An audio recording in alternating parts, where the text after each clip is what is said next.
कांग्रेस कोमम परी है, मैं जैसे सुई लागी जाती है तो थोड़ा चले लग जाती है।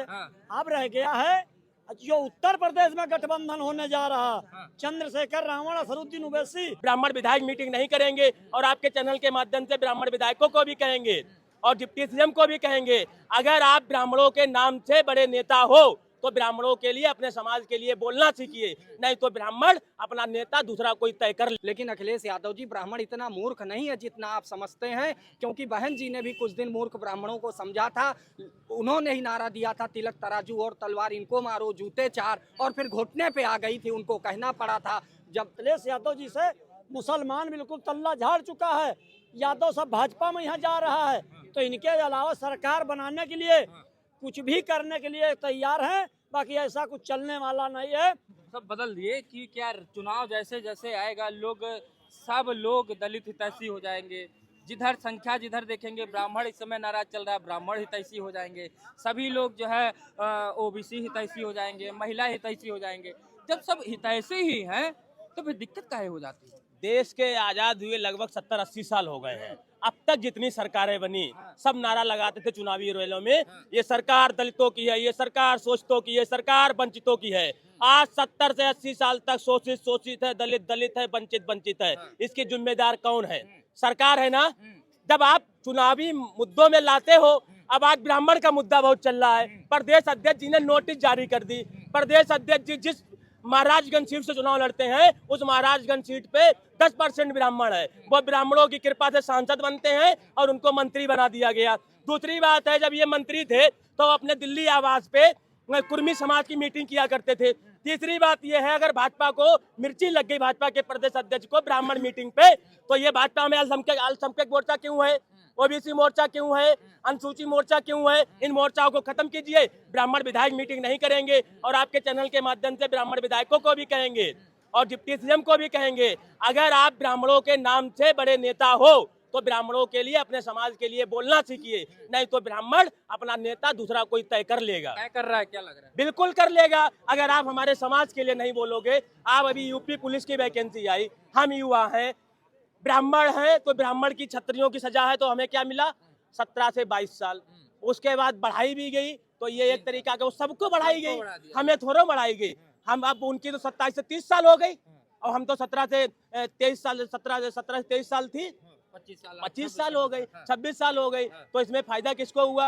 अगर हमें भी फायदा हुआ तो उनको भी तो फायदा हुआ। चाहे इधर से पकड़ो चाहे इधर से पकड़ो, कहाँ नहीं पकड़ना, कहाँ नहीं पकड़ना है। लेकिन वो बीजेपी ने अपना, सलाम मणि त्रिपाठी जी ने भी चिट्ठी लिख दी तो इनका बाबाई हो गई। लेकिन अगर हम जब जानते ब्राह्मणों के हित में ये जो आया, जो साल बढ़ेगी क्षत्रियों के लिए या सवर्णों के लिए कह लीजिए, तो इसमें अगर सिर्फ सवर्णों की बढ़ती या सवर्णों की 6 साल बढ़ती, ओबीसी की 3 साल बढ़ती, ईडब्ल्यूएस जो आपने दे दिया लॉलीपॉप, इसमें उम्र की क्यों नहीं छूट दी? नंबर में अगर आप छूट दे रहे हो तो उम्र की भी छूट देनी चाहिए ना। बिल्कुल आपकी बात सही है।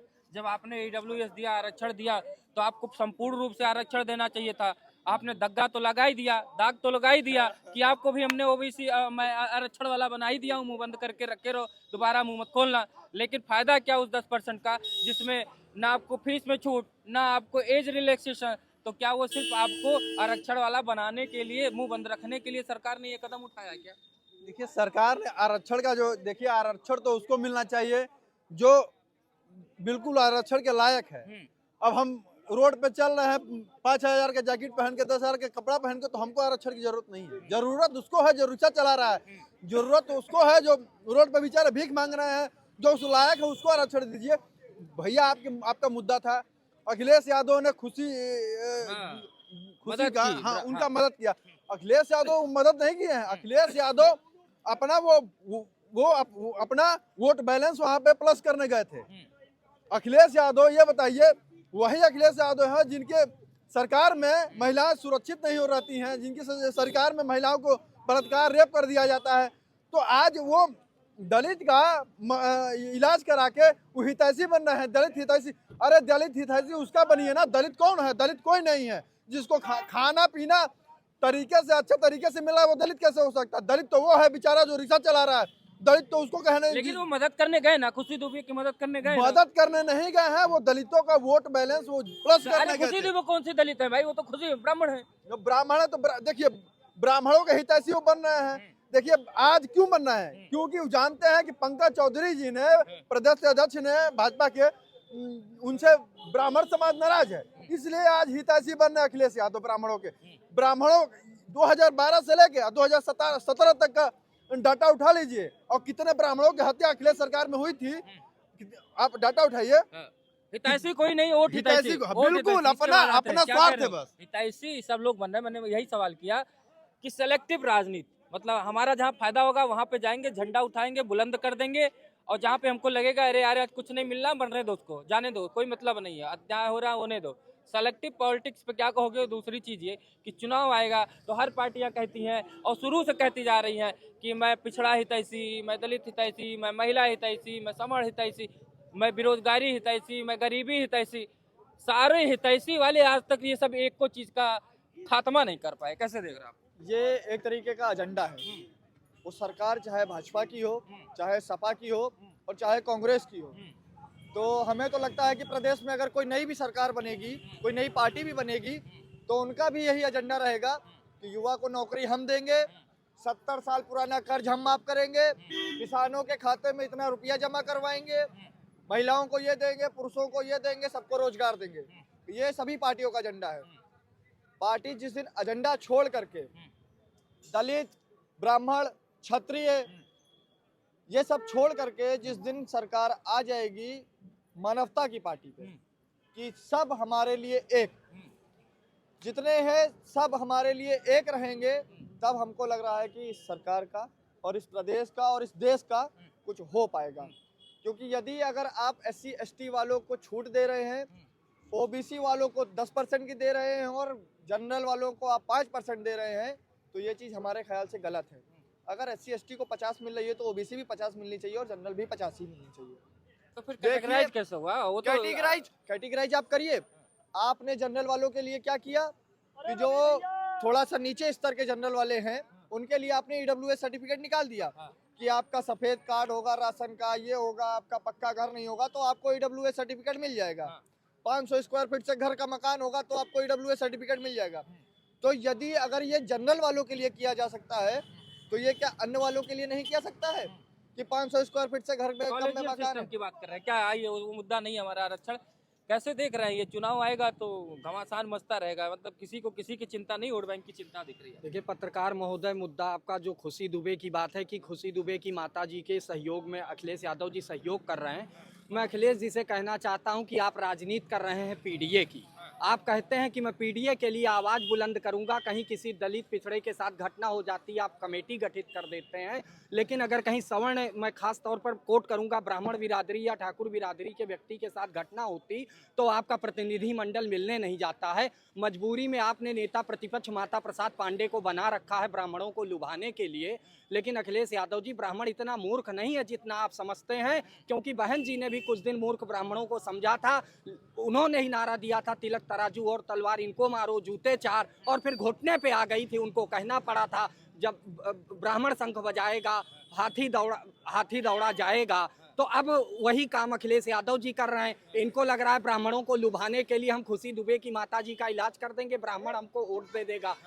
आइए ना, उतरिए, PDA की राजनीति खत्म करिए, कहिए कि मुझे राष्ट्रवाद से प्यार है, मुझे समाज की बात करें, सर्व समाज की बात करिए। PDA छोड़ दे, PDA छोड़िए। अगर आपको खुशी दुबे की माता जी का इलाज कराने में सहानुभूति है और इसलिए करा रहे हैं कि वो पीड़ित ब्राह्मण हैं, तो PDA खत्म करिए, मानवता की बात करिए। तुलसीदास जी ने कहा है परहित सरिस धर्म नहीं भाई, पर पीड़ा सम नहीं अधमाई। ब्राह्मण भी कह रहा है सर्वे भवन्तु सुखिनः सर्वे सन्तु निरामया। तो साथ में आइए ना अखिलेश जी, साथ में आइए अखिलेश जी।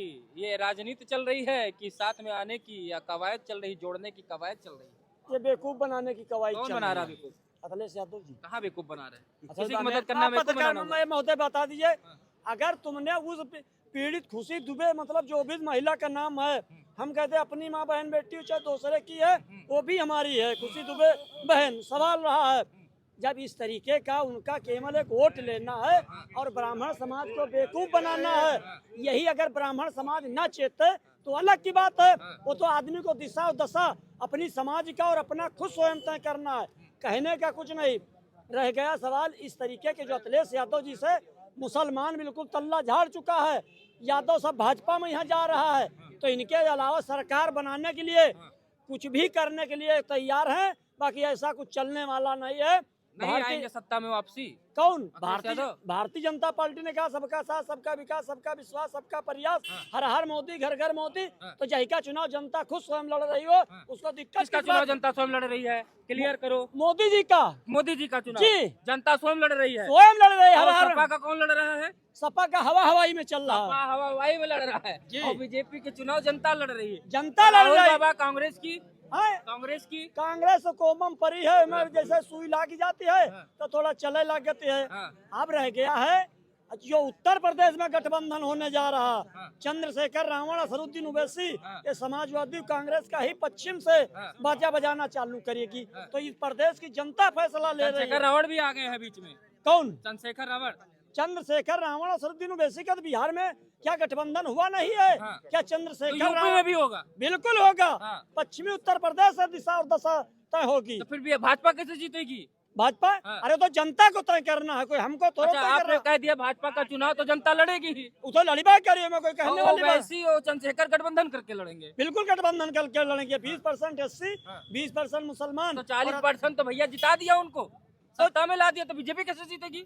अरे बीजेपी तो सबके साथ, सबके विकास, सबके विश्वास बस की नारा बात है। लगाएगी वो। अरे तो लगेगा करी। हाँ, और जीत जाएंगे चंद्रशेखर और ओवैसी। नहीं जीतेंगे। हाँ। लड़ाई होगी तो तय जनता को लास्ट में भाई करना 20 है। प्लस 20 40% हो वो गया। तो जनता को तय करना है। कोई हम तोरो का 40% या 35% पर हम सरकार बन तो जाती। चलाई चला तो अनुजा भैया के मुख्यमंत्री प्रदेश का भाई बना बधाई हो, आप लोग हमारी जनता, हम मुख्यमंत्री बनेंगे ऐसे। तो नहीं नहीं दर्शकों, नहीं, क्या इंसान मुख्यमंत्री आप नहीं है? आप पढ़े लिखे नहीं है? हाँ। ये क्यों आप कह रहे हैं? जरूरी पढ़ा लिखाई मुख्यमंत्री बनेगा। अरे तो क्या गंवार वहाँ जो है दीवालों पे अंछर बनाएगा? बने तो नहीं, बिहार में बने नहीं थे। कौन?